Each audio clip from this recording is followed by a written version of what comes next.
The new Norelco 441. Oh, my mustache. That's why I had to trim my mustache down, because I nicked it. Hey, so today I'm talking about the 441U. I don't even know what the heck the U stands for, but anyway, this is the 441. I believe we checked out the 431 before. This is kind of like in that same class. It's first of all, got to acknowledge the look of this thing. It is super weird. It's kind of odd to hold. Anyway, it's just different.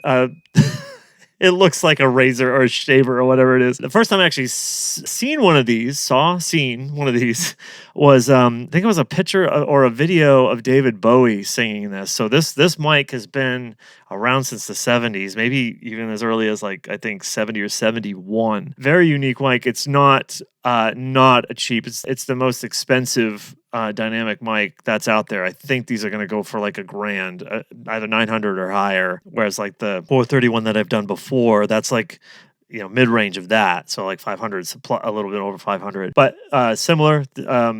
Super cardioid, just like that one as well. But what they've done on this one is pretty darn flat as far as what I'm hearing. Also, what I'm seeing, like in the frequency response pattern itself, as far as the graph goes, yeah, really, really flat. And super cardioid being, it'll get tight as you get into that 45-degree pocket, and then on the very, very back end, you will have a little bit of pickup. It'll just be a lot darker, so not as bright as being on the on axis where I am right now. So a couple of things too. So being dynamic, it's passive. They typically have what's called a humbucking coil to prevent EMI. So that's a lot of dynamics have that, but man, handling noise, I thought this would actually not handle well. It's handling better than I thought it would be. Obviously, if I have a ring on, that's not really going to help. These are kind of awkward to hold, so you don't see too many people holding them. It's not that you can't, because that's subjective. If you want it, great. It might look weird. But other than that, recently, usage-wise, we're seeing a lot of people use these for tom recordings, especially if they want their toms to probably not sound as bright at the source. But hey, if you want to change that, you can, because I'm going to switch over to, I don't know how I'm going to do this, but I'm going to figure it out.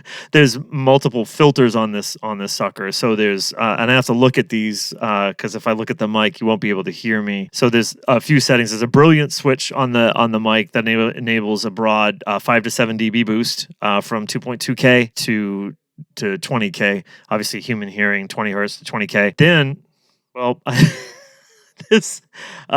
so you also have, good Lord, I have to look at this. Okay, so at the very bottom of this is the 5-position high pass filter. So I'm going to turn this again, and I think I'm all the way. So right now I think this is rolling off. This got to be rolling off like at least 100, or maybe even closer to 2. Hey, 2. Yeah, and then we bring it up a little bit more, so you hear a little bit of that low end come back in, and then again, and then one more time, and I think the last bump here, yep, and then we're back to the normal pickup pattern. Then it has the brilliance filter that switches all the way down here. So you have your high pass filter right around the XLR, and then your bump here is just a switch all by itself. Anyway, that's the 441. Now compare it to a 58, because that's kind of like our control standard, if you will. I'll switch over to this pretty quick, and it's a little closer than what the 431 and the 58 was. Check 1 2. Hey 1 2.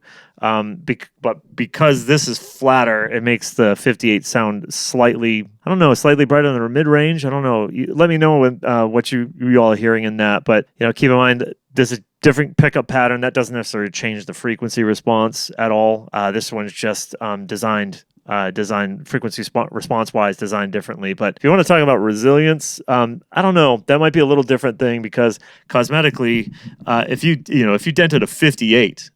You're paying what, $20 maybe for you get, or less or something for a new replacement grill. These grills can be like $200 to $300. So if you're going to put them on the drums, make for certain that drummer knows he's responsible for denting these grills, because if they're shiny and they're around a drummer, he's going to hit them. So I think that kind of covers the 441 today. But hey, just like everything, if you're like, man, I don't know if I want to spend $1,000 on something my drummer's probably going to dent to death. Let me try them out first. Of course, we got these at microrentals.com. You can check them out. They're probably going to float around $100 or so to rent them for 3 days, and obviously far less as you extend the rental out. Obviously, try before you buy scenario. You can compare this to a 421. Maybe put the two side by side, or I'll throw another one in there, the 421 compact. That's the smaller version of the 421. My challenge to Sennheiser though is, hey, can you make a compact version of this? Who knows? Who knows what they're going to do? I'm just glad they keep making them, and glad that people are still using them to get awesome recordings. So thanks so much for listening. I'll see you on the next mic.